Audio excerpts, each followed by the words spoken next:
Наместо со кредити, општините да се финансираат со локални обврзници. Ова е еден од начините локалните самоуправи да дојдат до пари за капитални инвестиции, а при тоа да не се задолжат повеќе отколку што можат да вратат. Кои што може да доспева 10, 15 или и повеќе години, но се поволни од оние што се, да речеме, користење на банкарски средства. Се знае, ова практика во светот е многу позната, многу применлива и дури многу зависи од рейтингот на самата општина, но во исто време зависи од макроекономската политика на земјата. Овој начин, сметаат експертите, е добар и за општините и за инвеститорите.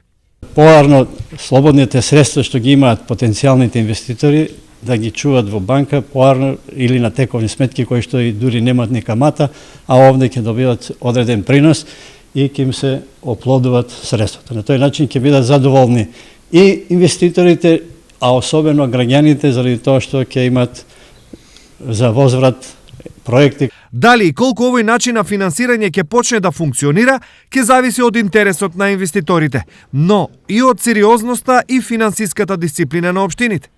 Ако да рече во некои градови, за истите пари се прават 5 улици. Ние во Штип за истите пари ќе направиме 50 улици.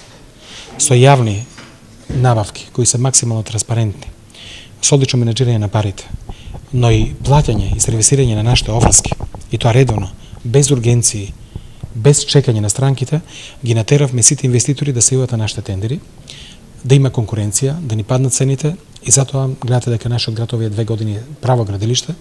Во моментов, речиси сите општини во регионот се со по 1 или 2 кредита. Вкупно за враќање имаат околу 10 милиони евра, со каматни стапки кои се движат од 1 до 15%. Доколку наместо кредитите се користеа обврзници, задолжувањето на општините ќе беше значително помало. Какви се финансиите на општините и кој од нив може да се вклопат во системот на обврзници во наредните 2 години, ќе биде предмет на анализа на економскиот факултет, пошто се очекува и конкретни препораки за секоја општина одделно.